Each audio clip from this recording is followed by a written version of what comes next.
Bonjour à ceux qui nous rejoignent en numérique. Rebonjour à chacun de vous qui êtes présent aujourd'hui dans la salle. Nous allons entamer la dernière partie de cette journée des rencontres apogées par, dans un premier temps, la restitution des workshops qui ont eu lieu ce matin, cet après-midi. Puis Olivier Delacroix aura un temps d'échange avec la salle et en numérique, si vous le souhaitez, sur son rapport d'étonnement, de ce qu'il a pu entendre, voir toute la journée, avec tous les échanges qu'il a pu avoir avec un des porteurs de projet. Et enfin, nous aurons la clôture par le président d'Apogée, Denis Baudard. Sans plus tarder, j'invite tous les animateurs des workshops à me rejoindre sur scène. Et puis, je vais vous laisser les micros et vous avez un temps d'environ 5 minutes pour nous faire la restitution, malgré les échanges très nourris que vous avez eus, j'ai pu le constater. Mais voilà, de nous restituer les principaux thèmes que vous avez pu aborder, les principaux retours que vous pouvez nous partager. Merci à vous. Je vous laisse peut-être juste dans un premier temps vous représenter et puis rappeler le thème qui était le vôtre, dans l'ordre que vous souhaitez. Qui démarre ? Bonjour à tous et à toutes. Katia Moretti, je suis directrice de l'association AMAC et notre thème était l'engagement des usagers, mais c'est vrai qu'on l'a un petit peu modifié dans la question de la participation des personnes concernées. Et donc je suis avec ma collègue. Donc Valérie Declercq, assistante sociale au SAVS AMAC.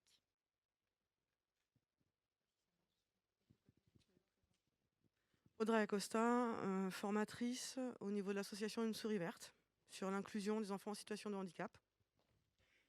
Isabelle Fieux, donc co-directrice de l'entreprise des possibles. Et Frédéric Bally de Grenoble École de Management.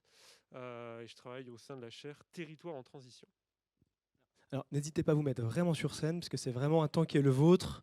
Mettez-vous vraiment dans la lumière. Est-ce que vous pouvez, alors peut-être qu'on peut, comme Frédéric, tu as le micro, est-ce que vous pouvez, sur votre sur votre thématique, nous donner les éléments majeurs, les éléments clés des échanges que vous avez eus ce matin et cet après-midi? Alors, on a prévu à peu près 15 minutes, c'est bon? On est dans les temps? Génial. Donc nous, on est reparti vraiment de cet intitulé du workshop qui était partenariat et ancrage territorial. J'en profite pour dire merci d'ailleurs aux participants pour tout ce que vous avez dit. Ça a beaucoup contribué à nos réflexions. Merci aussi à ceux qui ont rempli le questionnaire, qui nous a beaucoup aidé à préparer ce workshop. Et du coup, alors, la réflexion, c'était toutes vos structures, en fait, elles ont, en fait, qu'elles soient ou pas en position de partenariat, elles ont un impact sur leur territoire. Et finalement, ce qu'on s'est dit, c'est qu'il faut que vous-même, vous soyez conscient de cet impact qui est le vôtre. Et pour ça, il y a plusieurs niveaux, je pense, à retenir. Premièrement, il y a quelque chose qui est assez évident et qui ressort du workshop, c'est ce que vous apporte le partenariat. Alors là, on a eu beaucoup de choses. Ça apporte de la force, de l'autonomie, de la visibilité, du poids, des compétences, évidemment, un langage commun aussi avec les pouvoirs publics, etc. Il y a beaucoup de choses que ça vous apporte, évidemment. Il y a une deuxième chose aussi dont il faut être conscient, et là, c'est peut-être moins visibilité, c'est ce que vous-même vous apportez dans ces situations de partenariat, dans ces partenariats. Qu'est-ce que vous-même vous apportez ? Alors là, on a eu l'expertise métier, la convivialité, le réseau, la vision, le carnet d'adresses, la remise en question aussi, l'écoute. Et puis aussi, quelque chose qui est très intéressant, la connaissance du territoire. Et puis, il faut que vous soyez aussi très conscient, et beaucoup le sont, de leur impact, de l'impact de votre structure sur le territoire. Et là, on a plusieurs types d'impact. On a premièrement, évidemment, un impact économique, avec une création d'une chaîne de valeur sur le territoire, grâce au partenariat. On a un impact qui est un impact d'attractivité, de visibilité, voire certains ont même dit de déstigmatisation de certains territoires. Et puis, on a évidemment le développement d'un panel d'offres qui permet du coup de mieux cibler, d'être plus proche des usagers, des bénéficiaires. Et tout ça nous mène finalement à un meilleur maillage territorial qui va éviter une multitude d'offres potentiellement concurrentielles. Alors, on a identifié quelques points qui sont sortis dans les gros sous-groupes qui nous paraissent importants d'apporter, en tout cas aussi pour le travail à poursuivre d'Apogée. D'abord, certaines personnes ont dit qu'elles valorisaient ou qu'elles montraient les réalisations du partenariat pour changer les regards, pour décloisonner, pour bouger un peu les croyances, et que c'est rassembler ces partenaires pour qu'ils se rencontrent, qu'ils fassent ce même réseau, qu'ils apportent de nouvelles idées, était aussi une façon de faire vivre le partenariat, était une façon de sortir de leur, en tout cas de leur propre vision, et d'aller encore plus loin avec leurs partenaires. Donc ça nous paraissait vraiment important. Faire vivre son réseau de partenaires est quelque chose qui demande une attention et une vigilance particulière, notamment dans son emploi du temps. Et on est souvent à aller chercher de nouveaux partenaires, mais déjà entretenir son propre réseau nous paraît être un point de vigilance vraiment à garder pour à la fois donner de l'impact et de la visibilité. Et puis, il y a un deuxième point, c'était mesurer les impacts à long terme. Alors, c'est ceux qui sont le plus avancés. On parle beaucoup de partenariat, on parle beaucoup de performance, mais faut-il encore la mesurer, cette performance? Se donner des outils, ce n'est pas toujours évident. Il y a beaucoup d'outils, mais comment on les consolide et comment, à un moment donné, on peut se donner un peu ces outils, de ces partenariats. Ça nous semblait important. Et puis, il y a eu aussi des personnes qui ont posé des problèmes. Elles ne savaient pas comment résoudre. Et effectivement, dans nos ateliers, ce n'était pas le lieu. Et donc, la piste que je lance à Apogée, c'est de dire comment vous faites aussi des ateliers de résolution de problèmes avec des solutions qui sont complexes ou parfois des choses qui peuvent être simples mais sur lesquelles on n'a pas trouvé la solution et qui pourraient en tout cas lever des freins à certaines actions. Voilà ce qu'on avait envie de vous partager cet après-midi.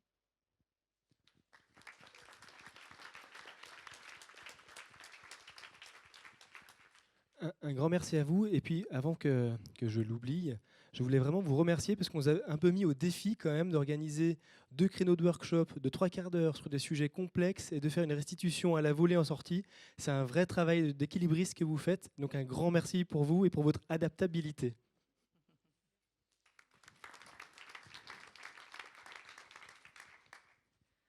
Alors, nous, on était sur la question effectivement de la participation des personnes concernées et il nous a paru intéressant de proposer une démarche participative à vivre soi-même et justement aussi comme un outil qu'on peut ensuite utiliser dans nos institutions, auprès des professionnels, auprès des personnes concernées. Donc, nous avons décidé de proposer 4 questions auxquelles les personnes se sont prêtées au jeu avec beaucoup de richesse dans les échanges et on les a mis au travail. Et en effet, on n'est pas exhaustif et on s'en excuse. On reprendra ça de manière un peu plus correctement et on vous le transmettra avec grand plaisir. Mais là, bon, on vous restitue ça un peu en état.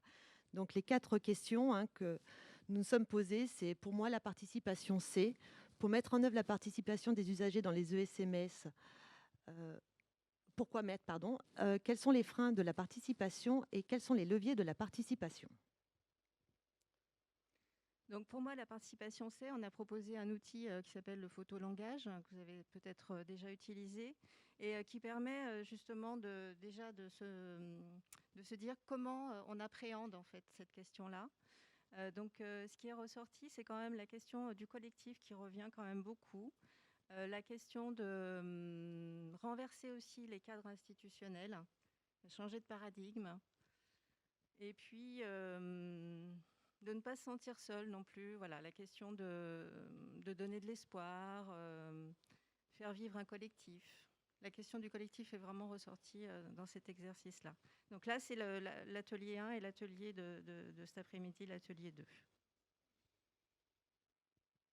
Des été assez riche et je vous les donne un peu à la volée, mais donc c'est pour proposer des parcours en montée en assez riche et je vous les donne un peu à la volée, mais donc c'est pour proposer des parcours en montée en assez riche et je vous les donne un peu à la volée, mais donc c'est pour proposer des parcours en montée en compétences pour le développement du pouvoir d'agir et être acteur. Ça, c'est un événement très fort qui est ressorti. Repositionner l'usager au cœur de son projet et du projet associatif. Une phrase aussi très forte, ce qui ne se fait pas avec nous se fait contre nous. Ne pas penser à la place, pouvoir garantir le libre arbitre, avoir une meilleure connaissance des besoins et assurer de l'efficacité de notre action pour profiter des atouts de la paire aidance et plus d'autonomie et développer l'estime de soi. Sur les freins à la participation, il y a 2 grands niveaux. Le niveau de l'équipe et de l'institution qui sont mis en avant par les participants. Prendre la parole et parler à la place d'eux, ne pas écouter. Donc ça, c'est vraiment des freins. La posture professionnelle aussi, qui demanderait plus d'horizontalité certaines fois. Le cadre et les méthodes qui ne sont pas forcément adaptées, les conditions dans lesquelles se font la participation ne sont pas forcément adaptées à tous. Donc repenser aussi cette manière-là. Les questions de la temporalité, c'est revenu aussi beaucoup. Comment s'adapter à la temporalité de chacun, de tous les acteurs, l'institution et aussi les usagers. Au niveau de la personne, le sentiment de ne pas être légitime. Comment on lutte contre ça, justement, et qu'on met en avant le savoir expérientiel des personnes. Et puis, comment aussi motiver le souhait de la personne et sa motivation. Nous nous sommes questionnés après sur les leviers de la participation. En fait, ce qui s'est avéré, c'est que c'est un cheminement, hein, déjà dans une co-construction. Bon, ben là, ça va être compliqué. Hors tension. Je ne le connais pas par cœur. Mais merci. Je vous tourne le dos, je suis désolée. Voilà, donc une volonté de co-construction entre l'envie des professionnels et les envies aussi, les souhaits des usagers, leurs besoins. Il y a vraiment une impulsion, l'idée de que ce soit impulsé au niveau managérial, au niveau de la gouvernance, qu'il y ait une méthodologie quand même qui soit aussi importante, hein, dans un format, dans un cadre avec beaucoup de bienveillance, dans la manière de communiquer, comment on interpelle les personnes, comment on leur donne les éléments, les outils pour qu'ils puissent comprendre au mieux et comment on les accompagne dans ce cadre-là. Il y a eu la question de l'environnement aussi qui était en soutien. Alors l'environnement en interne, hein, au niveau associatif, je pense que c'est vraiment un mouvement au niveau de l'association. Ça ne peut pas être porté par une seule personne et que c'est vraiment quelque chose qui doit être dans les valeurs de l'association ou de l'institution, de l'organisation, pour que ça puisse vraiment tenir et que tous on puisse avoir cette logique-là. Et puis, bien évidemment, en termes de logique des moyens, la question de la temporalité, le temps pour accompagner ces personnes et le temps à mettre à disposition est revenu à très fréquemment, pardon, et la question financière aussi. Et puis, pour le groupe du matin, on a pu mettre en avant des idées forces. On n'a pas eu le temps cet après-midi. C'est vrai que 3/4 d'heure, c'est vraiment court pour arriver à ces ateliers. C'est vrai que c'était un défi. Mais vous voyez la restitution quand même qui est riche, hein, sur déjà ce que les personnes ont pu en dire. Sur les idées forces, c'est un peu sur ce sur quoi on s'appuie à AMAC. Ça ne veut pas dire qu'on arrive à tout, mais c'est notre ligne d'horizon. Donc l'idée, c'est de penser la participation comme un processus de production de la participation, c'est-à-dire qu'il faut s'engager dedans pour que vraiment on soit en marche en fait dans cette participation-là. Et on va y aller pas à pas en fait, on ne va pas forcément y arriver tout de suite. Reconnaître la personne concernée comme un acteur fondamental du dispositif, ça c'est beaucoup revenu dans les ateliers. C'est vrai que l'usager est vraiment au centre. Je pense qu'il y a vraiment aussi une marche qui a été montée par tous à ce niveau-là. Faire rentrer les personnes concernées dans les instances décisionnaires. Partir des besoins des personnes concernées en les consultant. C'est-à-dire que les dispositifs concrets, on l'a vu ce matin, l'importance de partir des besoins des personnes pour d'abord mieux répondre à leurs besoins et en plus qu'elles se sentent impliquées. Adopter un mode de fonctionnement horizontal dans les groupes de travail.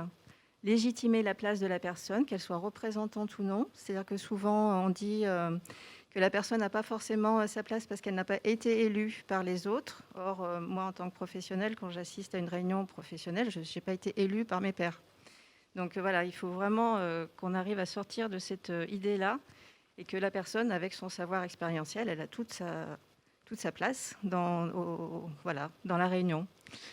Donner les informations nécessaires à la décision. C'est-à-dire que la participation, ce n'est pas le one-shot, c'est aussi avant, pendant et aussi après, pour essayer de justement prendre des décisions qui permettent d'être éclairées. S'accorder sur le niveau de participation attendu, prendre en compte la temporalité des acteurs et s'accorder sur le vocabulaire et les acronymes, parce que dans notre secteur, on est champion à ce niveau-là et malheureusement, c'est un langage qui peut ressembler à une langue étrangère pour certaines personnes. Nous souhaitions aussi partager 5 préconisations dans la mise en œuvre de la participation des personnes concernées, qui, dans un premier temps, on parlait tout à l'heure d'une impulsion au niveau de la gouvernance.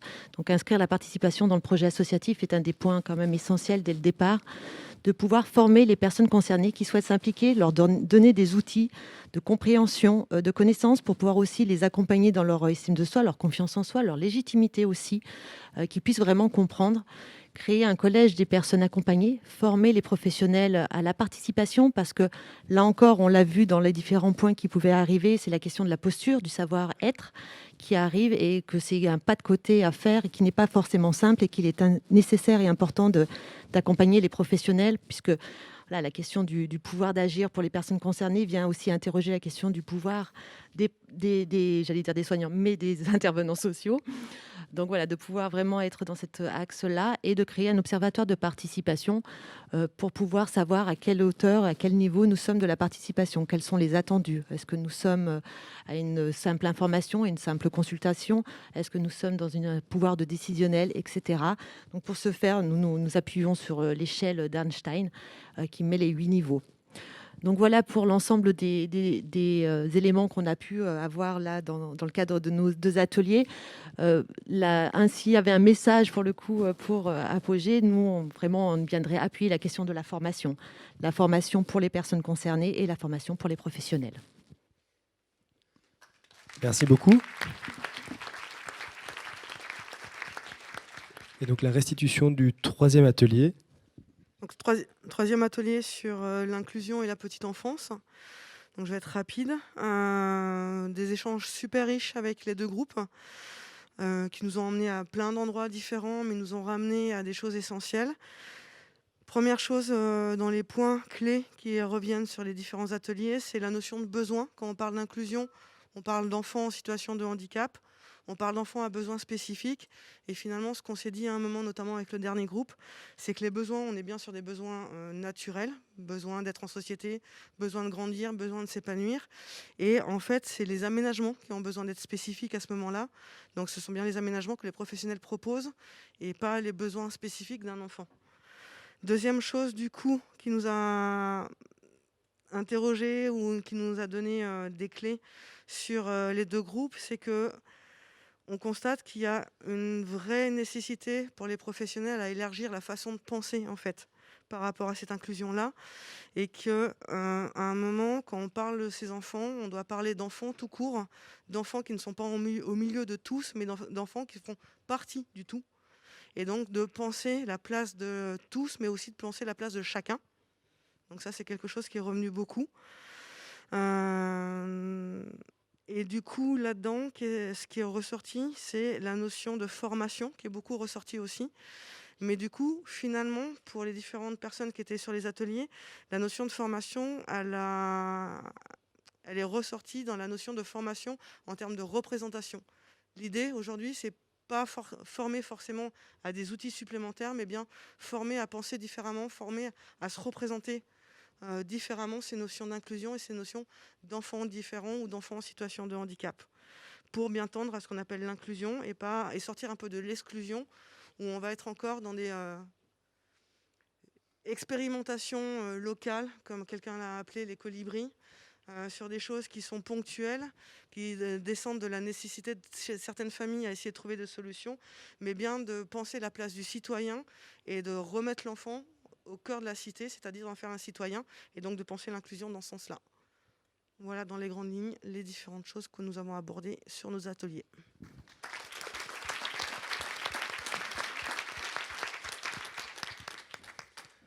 Un grand merci à chacun d'entre vous. Encore une fois, 1000 merci pour l'engagement que vous avez eu, parce que je sais que ces workshops ont demandé beaucoup de travail en amont, un vrai engagement aujourd'hui, une vraie énergie aujourd'hui. Et puis, nous avons demandé, parce qu'on une fois que vous avez mis le doigt dans l'engrenage, on en demande un petit peu plus. On vous a demandé si on avait la chance d'avoir un écrit de votre part. Ça nous permettrait de l'intégrer à l'écrit qu'on fera sur l'ensemble de la journée pour pouvoir vous proposer une synthèse à vous dans l'amphithéâtre, aux personnes qui sont derrière l'écran ou aux personnes qui n'ont pas pu venir aujourd'hui ou qui n'étaient pas disponibles. Donc on vous remettra d'ici novembre pour le mois de l'ESS la synthèse de cette journée de travail. Un grand merci et on nous donnera suite, on espère, sur ces thématiques.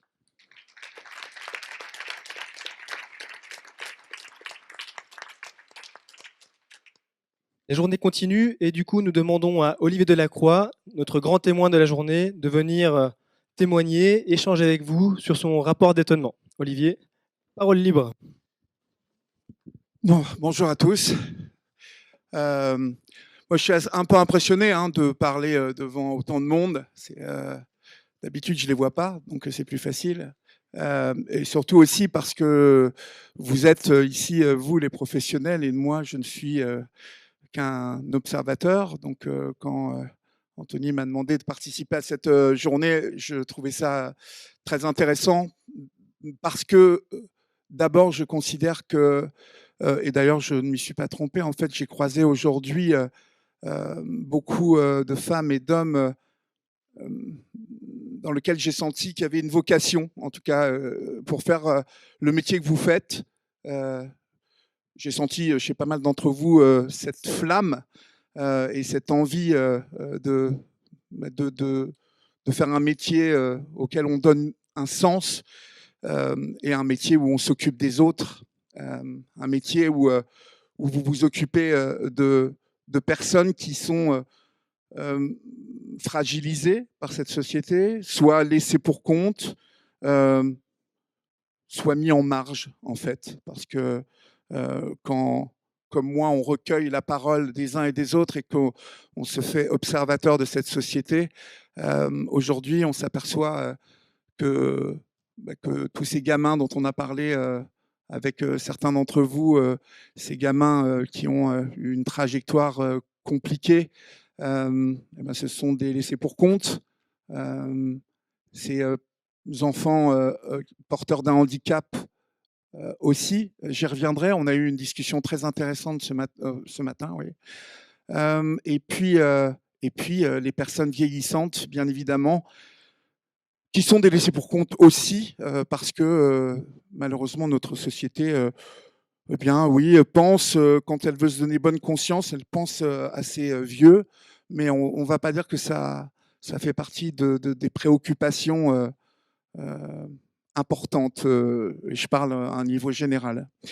Qu'est-ce que j'ai remarqué aujourd'hui? En fait, bon, je vous ai parlé de cette vocation que j'ai sentie chez les uns et les autres.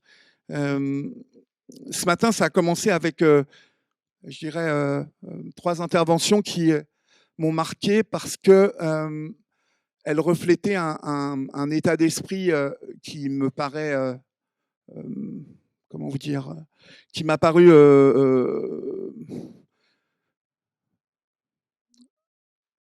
ça m'arrive parfois, quand je perds des mots et comme je veux le trouver et vraiment, j'essaie de ça correspond exactement à l'idée que je me fais de votre boulot aujourd'hui.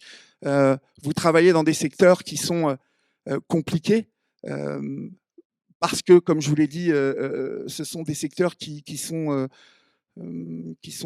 faits pour des gens auxquels on ne pense pas tout le temps. Donc du coup, il faut que vous vous battiez et il faut que vous innoviez, il faut que vous soyez créatif, il faut que vous soyez ambitieux.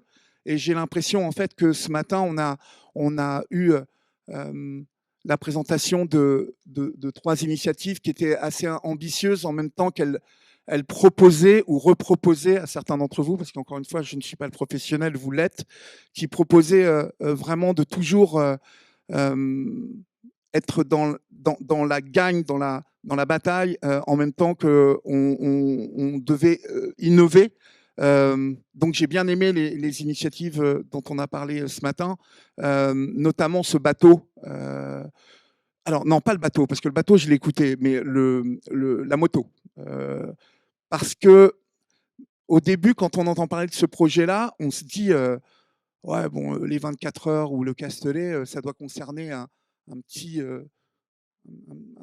nombre de personnes. Et en fait, c'est ce pourquoi j'ai posé la question à l'intervenant de ce matin. On s'aperçoit en fait qu'il y a 100 personnes qui passent par mois, je crois, ou tous les 2 mois. Mais surtout, en fait, on s'aperçoit que les gamins qui passent dans ces projets-là, tout à coup, en fait, ils ont une perspective tellement différente de ce qu'ils ont vécu, de ce qu'ils vivent au quotidien, de ce qu'ils ont vécu, que ce type d'initiative, elle leur permet de voir tout à coup que le monde, en fait, c'est pas que le monde pourri, le monde naze auquel ils ont eu affaire ou qu'on leur a donné ou qu'on leur a vendu. Et moi, j'aime bien cette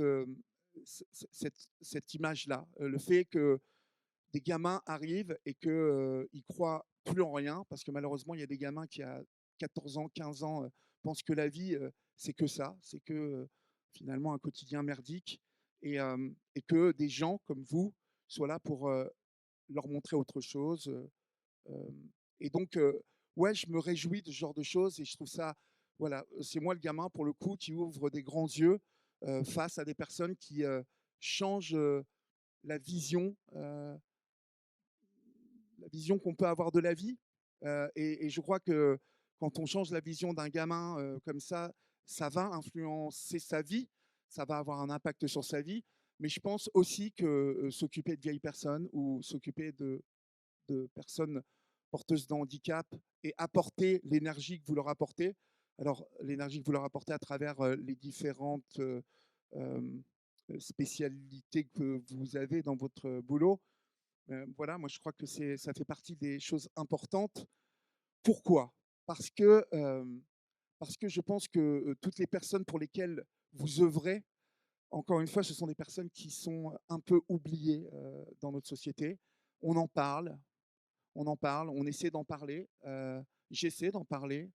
Nous sommes certains médias à essayer d'en parler, mais vous noterez qu'il y a beaucoup plus d'appétence de la part des patrons de presse et des diffuseurs pour The Voice ou Cyril Hanouna ou toutes les conneries du genre. Donc, on, on est quand même dans une société de consommation de choses très rapides. Et finalement, quand on discutait tout à l'heure avec la personne qui était pour cet atelier de moto là au Castellet, on s'aperçoit qu'il y a eu un documentaire de fait dessus. Mais Lionel Delfini qui est là avec moi, qui est producteur, et moi-même, je suis aussi producteur. Je vous jure que on se bat en permanence pour parler de vos initiatives.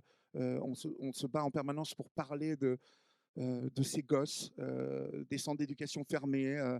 On se bat pour parler des violences faites aux femmes porteuses de handicap. On se bat pour parler de tout un tas d'initiatives et que même sur le service public, c'est très compliqué de faire passer ce genre d'idées. J'essaie de pas trop m'éloigner. Donc ce matin, en fait, j'ai bien aimé cette idée de... mon père me disait toujours que il m'a toujours dit, en fait, tout seul, tu réussiras pas. Tout seul, si tu penses que tu es tout seul à avoir raison, bon, et on en croise hein, des gens qui pensent qu'ils ont toujours raison. Ça, c'est un certain avantage, en fait, de croiser quelqu'un qui pense qu'il a toujours raison. Mais en fait, il m'a toujours appris que c'était en confrontant mon, mon opinion aux autres que je grandirais. Donc, j'ai essayé d'appliquer ce qui m'a appris. Et en fait, ce matin, j'ai aussi retenu la notion d'opposition dans le fait d'innover, de proposer, d'essayer de toujours gagner, s'élever, euh, gagner des marchés, gagner. Alors, des marchés, moi je parle de parts de marché pour vous. Euh, alors, la part de marché, je ne sais pas si ça vous parle. Moi, ça me parle parce qu'en télévision, c'est les parts de marché. Mais quand je parle de parts de marché pour vous, c'est bien évidemment gagner du terrain pour gagner pour les autres, en fait, pouvoir décrocher de nouvelles subventions, de nouveaux moyens pour agrandir votre activité, l'enrichir. Et donc, j'ai bien aimé cette idée d'opposition. Ensuite, il y a eu le café des échanges, où l'idée du bourdon m'a bien plu. Donc voilà, l'idée du bourdon, je pense qu'elle vous a plu aussi, l'idée du bourdon. Je ne savais absolument pas que le bourdon ne pouvait pas voler. Et, et l'idée qu'il volait quand même sans le savoir, enfin, je ne sais pas si vous... Enfin, je sais pas, moi, je me suis reconnu là-dedans, en fait, pour pas mal de trucs. Et c'est vrai que l'idée d'entreprendre habité par... bah, avoir encore cette vocation et être habité de ce dont on a envie, du combat qu'on mène, être être un peu inconscient finalement et agir selon ce qu'on ressent et selon ce dont on se croit capable sans trop réfléchir. J'ai trouvé que cette image-là était super. Et donc, du coup, je pense que l'idée du bourdon va me suivre un bon moment. Ça m'a rassuré pas mal de savoir que le bourdon ne pouvait pas voler et qu'il volait quand même. Voilà. Pas vous, non? Non? Bon. Si vous voulez intervenir, hein, moi j'aime bien qu'on intervienne aussi, parce que là tout seul, vous me dites hein, si vous voulez. Bon, le workshop, j'ai noté que quand tu bouges, quand tout le monde se sent concerné, oui, alors c'est ça. On a eu un premier atelier, en fait, qui concernait l'inclusion des enfants porteurs de handicap. Et je dirais que c'est là que la journée pour moi a vraiment commencé, parce que là, pour le coup, je me retrouvais concerné en tant que parent. Et, et j'ai trouvé, en tout cas, que cette journée était super bien réussie grâce à ces ateliers, notamment. Le reste, c'était très bien, hein, mais ce que je veux dire, c'est que les ateliers, c'était bien. Ça m'a permis de vous entendre tous, et je pense que ça vous a permis aussi d'identifier des choses chez les uns et les autres. Voilà. L'idée d'atelier, c'est toujours bien parce qu'on pense toujours qu'on est tout seul, soit être dans la merde, soit à avoir des idées. Et en fait, on s'aperçoit aussi qu'on n'est pas seul à être dans la merde, ou soit le seul à avoir les idées. Donc, du coup, j'ai identifié pas mal de choses. Et on a eu une discussion assez, pas enlevée, mais animée, je dirais, parce que on parlait de ces enfants pour lesquels vous vous battez, hein, une partie d'entre vous. Et, et ces enfants, ils ont des droits, en fait. Et moi, je disais qu'en fait, ces droits n'étaient pas respectés. D'ailleurs, la personne qui, je ne me rappelle plus de ton prénom, mais pardon, Audrey, en fait, parlait de citoyens, en fait, ce qui est la réalité. Ces enfants porteurs de handicap aujourd'hui, ce sont des citoyens dont on ne respecte absolument pas les droits, puisque ces enfants, vous le savez, il y a un moment où on les rejette un peu de partout, où on ne les accepte plus à l'école, où on ne les accepte plus nulle part. Et, et nos discussions, en fait, elles étaient intéressantes parce que on évoquait des initiatives sur lesquelles on pourrait s'appuyer demain pour, pour que ces enfants pour que tous ces enfants puissent être accueillis. On évoquait ces initiatives, ces belles initiatives, mais qui finalement étaient des petites gouttes là, comme ça, à droite, à gauche, et que pas plus tard qu'il y a 3 jours, j'ai eu une maman qui était la maman d'un petit autiste de 7 ans qui s'appelle Philippe, et qui m'expliquait que eh bien, Philippe, depuis la rentrée, passait devant le parc, et puis il passait devant l'école, et puis il s'accrochait à la grille de l'école. Il regardait ses copains parce qu'il avait été en petite section à l'école, et que depuis la rentrée en CP, eh ben, on ne voulait pas l'accepter à l'école. Et donc, du coup, cette image-là, bien évidemment, elle m'a attristé, mais on évoquait tous ces enfants, finalement, qui sont aujourd'hui, avec leurs parents, rejetés, heu heu, accompagnés peut-être, quand ils sont accompagnés, mais et on se disait que, finalement, ces enfants et ces familles pour lesquelles, vous œuvrez, encore une fois, pour la plupart d'entre vous, c'est pour ça que je parlais de vocation tout à l'heure. Il faut que vous soyez solide. C'est ce que je pensais. Il faut que vous soyez habité par cette vocation pour faire ce métier. Parce que c'est vrai que, par exemple, ces enfants, aujourd'hui, on ne s'en occupe pas, alors il y a beaucoup de familles aujourd'hui qui sont dans la détresse, qui sont dans le vide, et qui ne sont pas accompagnées. Alors que quand on regarde les informations, on a évoqué tout à l'heure le procès du 13 novembre qui s'est ouvert il y a quelques jours. Et c'est moi qui l'ai mis dans la discussion parce que même si on peut penser que ces deux choses sont incomparables, en fait, elles le sont. On voit aujourd'hui que quand un problème occupe la conscience générale, l'intérêt général, eh bien, on voit que nos politiques, finalement, vont entamer des actions, faire un grand tribunal, dépenser plein d'argent, mettre des, des flics partout. Enfin, on voit quelles dépenses monumentales il y a pour un événement historique qui nous est arrivé, un événement tragique. T'as pas de l'eau parce que j'ai la gorge. Merci. Et que finalement, moi, sur la libre antenne, merci, sur la libre antenne d'Europe 1, j'ai souvent des mamans d'enfants 10, des mamans d'enfants autistes qui m'appellent et qui sont dans un désarroi total. Et puis je m'en aperçois qu'il y en a beaucoup, mais que finalement, on en parle peu. En tout cas, on n'en parle pas comme on va parler de ce procès, de tout ce qui s'est passé le 13 novembre. Alors vous allez me dire, c'est incomparable. Ben moi, je crois que c'est comparable. Je crois que c'est comparable parce que je sais qu'il y a des milliers de personnes porteuses de handicap qui sont éjectées de la société. Je sais qu'il y a des personnes porteuses de handicap, des enfants porteurs de handicap auxquels on bafoue les droits. Et ça me semble autant important que ces victimes du 13 novembre. Et ça me semble aussi important qu'on en parle. Et je pense que c'est une mission que nous, médias, on a, mais que surtout nous, citoyens, nous avons, et que vous, bien évidemment, vous avez, parce que vous êtes dans ce métier, vous savez, vous connaissez, vous êtes les experts.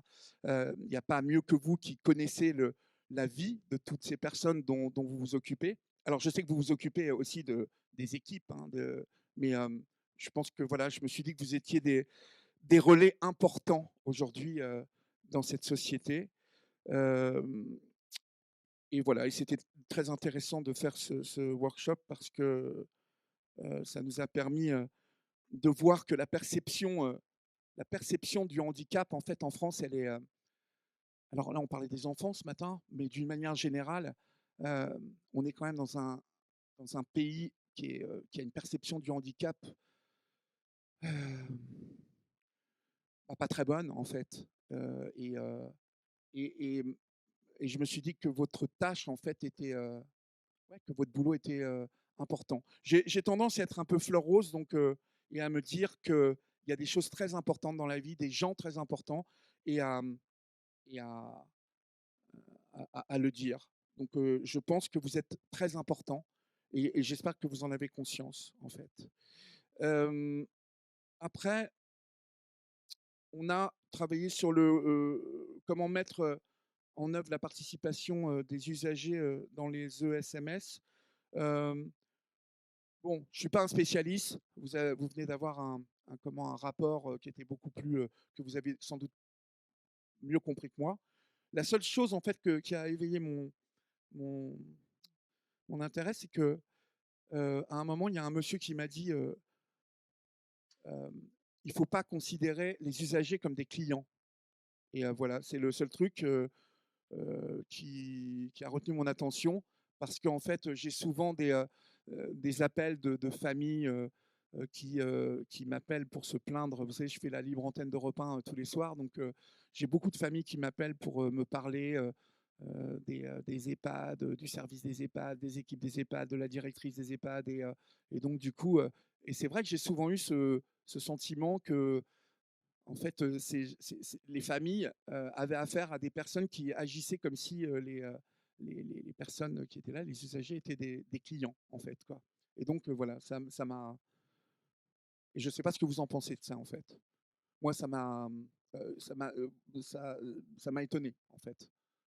Voilà, en gros, voilà ce que j'ai retenu de cette journée. Je m'excuse si je peux vous paraître un peu, je sais pas, hein, mais moi c'est pas mon rayon en fait. Je suis pas un professionnel de tout ça, mais j'ai trouvé que voilà, j'ai entendu des choses importantes.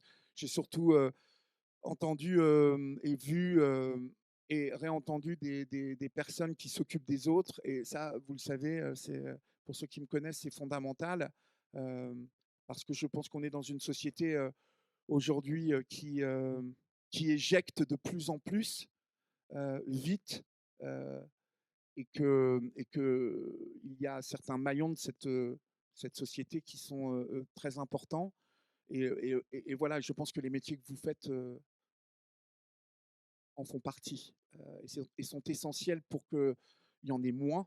euh, et aussi, bien évidemment, pour que ceux qui sont en marge, qu'on essaie de pousser un peu dans la forêt ou dans le précipice, eh bien, il y ait des personnes pour s'en occuper, pour les protéger, pour les défendre. Et voilà, et on a grandement besoin. Puis j'oublie pas que moi, demain, je serai vieux aussi. Hein, donc, j'aurai peut-être besoin de vous, sûrement même. Voilà ce que je peux vous dire pour cette journée.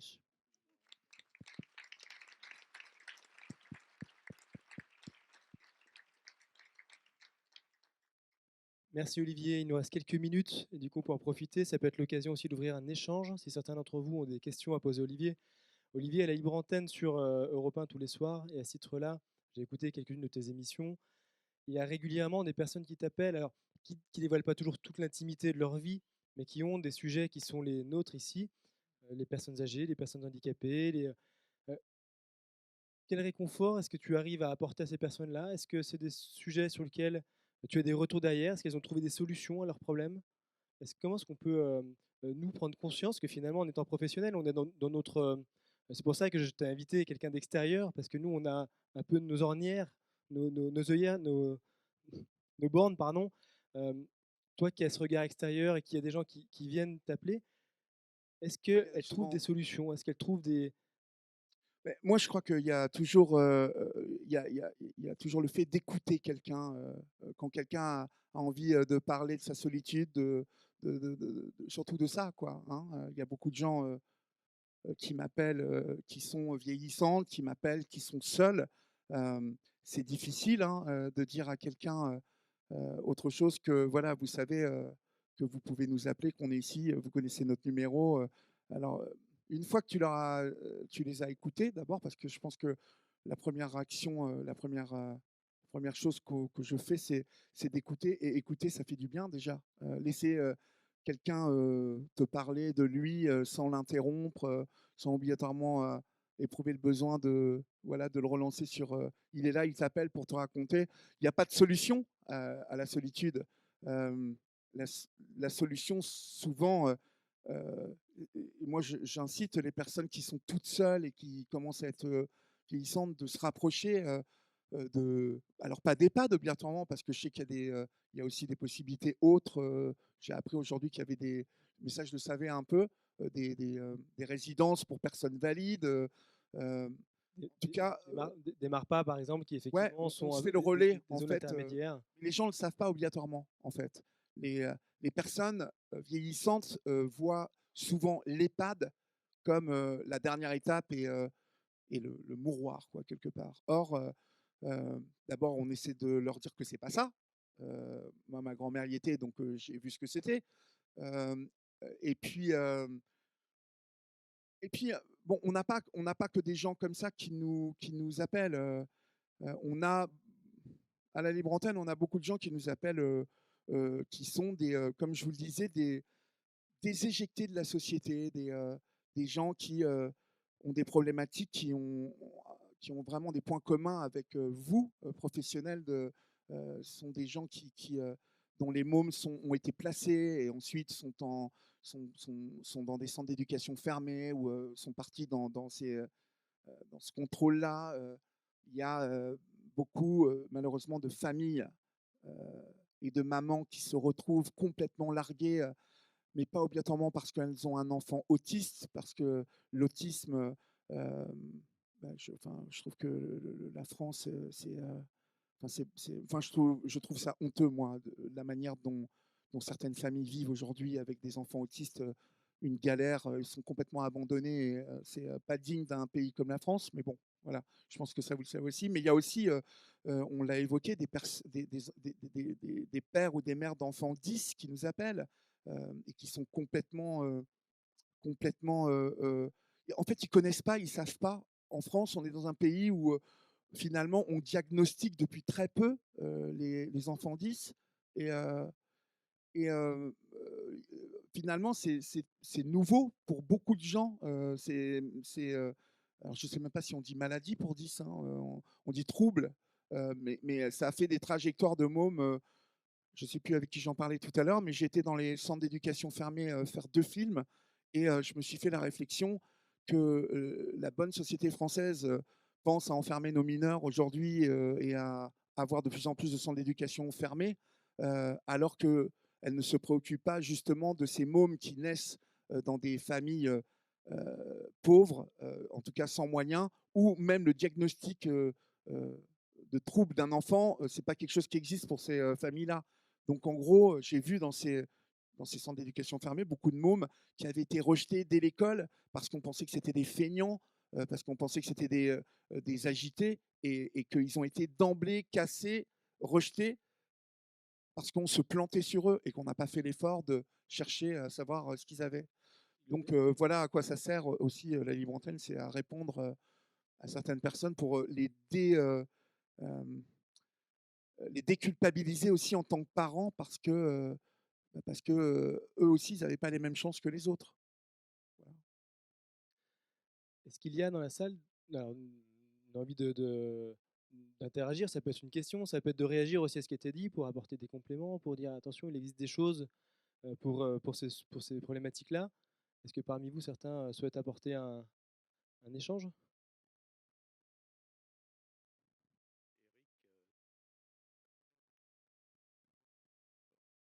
Eric.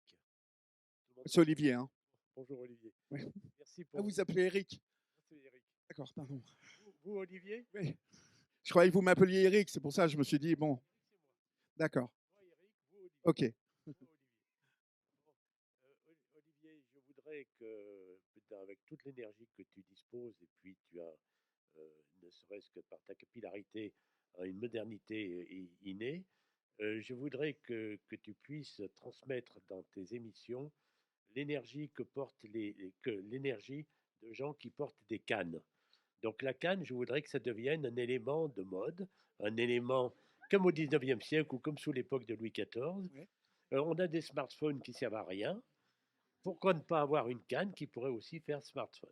Je vous invite, en fait, je vais vous laisser le numéro à la fin et vous m'appelez, enfin, si vous le voulez bien ou si vous connaissez quelqu'un qui veut bien m'en parler à la libre antenne, parce que ça permet quand même d'en parler, comme vous venez d'en parler. Hein, on ne fera pas 20 minutes sur les cannes si vous voulez, mais on peut en parler au moins 10 minutes le dire. Olivier, tu es reporter, donc tu vas te renseigner sur ce qu'est la canne. Et Je vais parler des cannes alors, ok. La canne, la fameuse, je vais transmettre le message. Et la fameuse canne Hélène. La canne NN. Hélène. Hélène, oui. D'accord. Malheureusement, Belmondo ne connaissait pas encore. D'accord.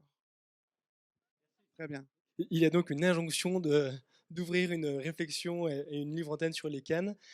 Donc Encore Malade a été l'un des premiers à faire la joie auprès des jeunes. Ceci dit, en fait, c'est vrai que les cannes sont très élégantes et c'est vrai que vous avez raison qu'au 19e siècle, c'était encore là. Maintenant, il y a des mecs qui se trimballent à Paris avec des cannes, il faut se méfier. Mais bon, vous voyez un peu comment ils sont habillés et tout, et vous savez que la canne, elle est un peu... faut voir, faut faire attention. Ça ou des béquilles. Non, c'est des béquilles, je me gourre en fait. Est-ce qu'il y a une dernière question, remarque, proposition, prise de parole? Alors, moi, je vais te poser une dernière question, Olivier, si tu veux bien, et puis après, on pourra Heureusement que tu es là, putain. ouvrir. C'est mon job.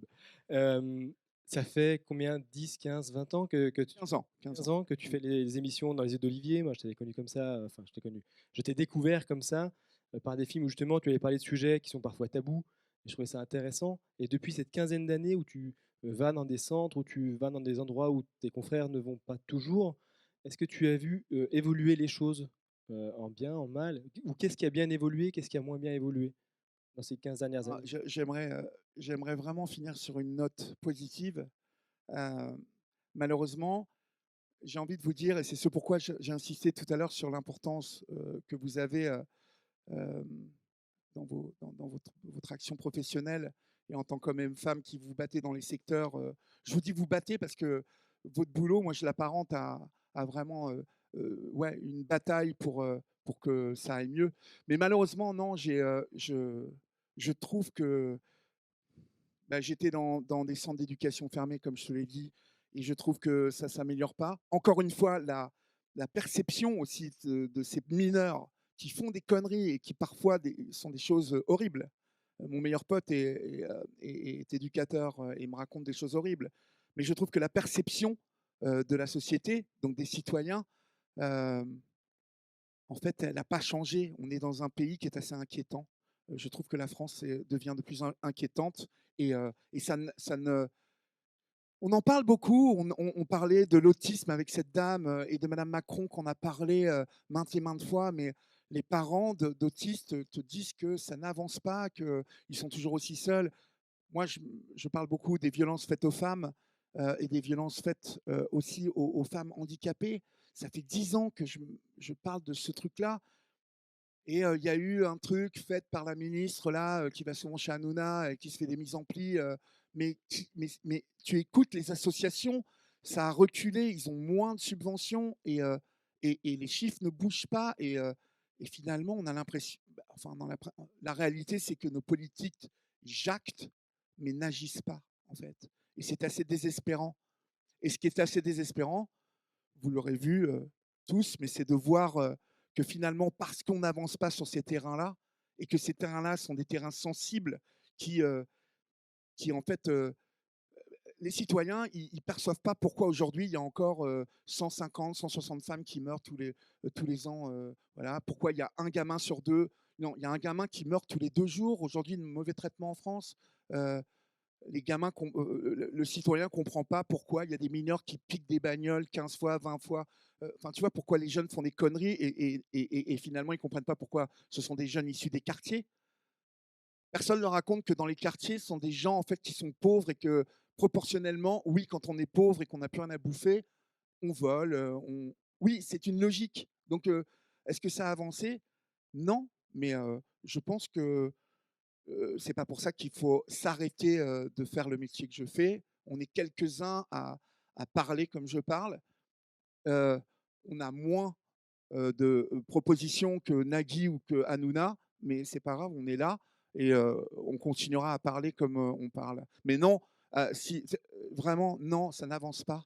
Et je ne sais pas si vous, professionnels voilà, ceux en tout cas qui s'occupent de, de l'autisme, du handicap chez les enfants et des jeunes en rupture, je ne sais pas quel est votre avis là-dessus, mais non, ça n'avance pas. Enfin, je ne trouve pas. Alors, du coup, comme mot de la fin, donc on a dit qu'on finirait sur une note positive, donc je vais pouvoir, tu vois, non mais je l'ai préparé, je vais pouvoir le boucler. Donc oui, les choses n'avancent pas forcément, mais c'est bien le thème du jour aujourd'hui. Les choses n'avancent pas forcément par les pouvoirs publics ou par les politiques publiques ou pas à assez grande Non, échelle, voilà. mais on a vu aujourd'hui, c'est bien par des acteurs de terrain, par les acteurs associatifs que les choses justement peuvent expérimenter, innover, et c'est là tout l'enjeu de ce qu'on disait ce matin. Quand il y a des belles innovations, des belles expérimentations, des belles réussites, on a un réel enjeu collectif et c'est bien notre travail au sein d'Apogée. Mais je vais finir sur une note positive, ce que disait Margot. Elle a dit quelque chose qui était pour moi, qui résonne vraiment parce que j'ai une fille de 17 ans. C'est bien Margot, non? Excuse-moi. Je suis hyper mauvais pour ça en plus. Les prénoms, j'ai un problème. Je pense que j'ai un truc avec les prénoms. Mais ce que tu disais, c'est que dans 2 ou 3 générations, que tu sentais, en tout cas que tu avais l'espoir que les choses avanceraient vraiment. La seule note positive que je peux vous dire, c'est que j'ai une gamine de 17 ans et que cette génération-là est beaucoup plus préoccupée par justement l'exclusion, par le racisme, par l'exclusion en tout genre. Et donc, les enfants handicapés, les adultes handicapés et nos vieux en font partie. Voilà. Donc, oui, ça va avancer parce qu'on a des générations qui viennent derrière, là, et qui sont un peu moins cons, en fait.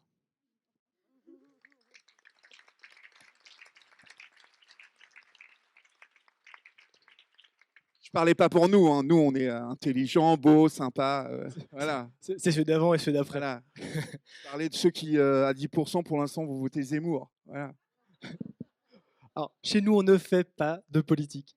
Non, mais je fais pas de politique. Je parle des cons qui vont voter Zemmour. Non, Olivier, on ne fait pas de politique chez nous. En tout cas, un grand merci. Je t'avais invité parce que je sais que tu as cette liberté de parole et que c'est intéressant aussi de pouvoir Merci avoir à toi. Merci des beaucoup. positions. Merci à vous.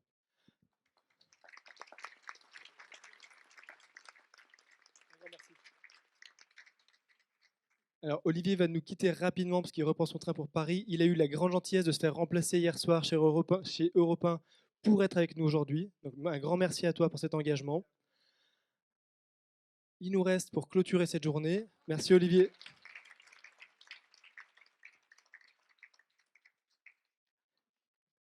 Il nous reste pour clôturer cette journée à demander à monsieur Denis Baudard, président d'Apogée, de venir prendre la parole.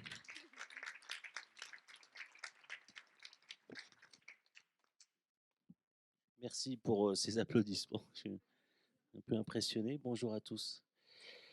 Alors, je ne vais pas être très long, mais j'ai vraiment passé une très belle journée et vraiment, je remercie sincèrement tous les participants présentiels à distance. Vous étiez nombreux pour cette deuxième journée. C'est un moment important pour le réseau Apogée qui vit lui aussi des transformations. Après 36 ans d'existence, nous comptons aujourd'hui plus de 7000 adhérents, tous acteurs de l'ESS. Qu'est-ce qui nous a fait évoluer? Je reprendrai bien volontiers quelques repères échangés aujourd'hui. Tout d'abord, pensions-nous pouvoir réaliser ce projet?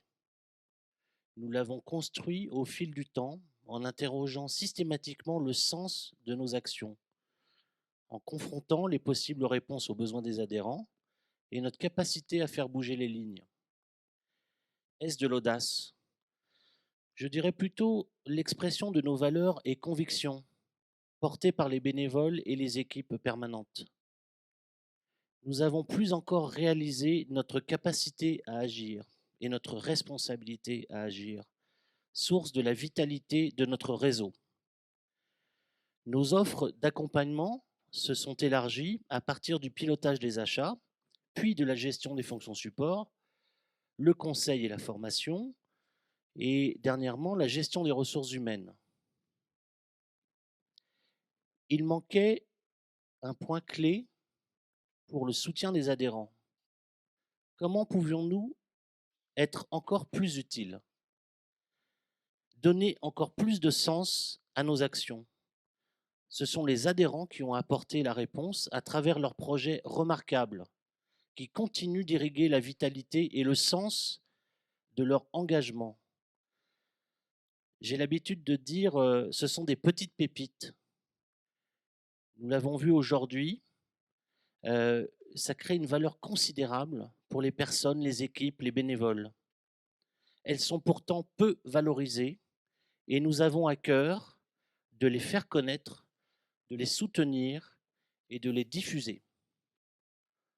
Pensions-nous pouvoir le faire? Tout comme notre désormais ami Le Bourdon, la question ne s'est pas posée.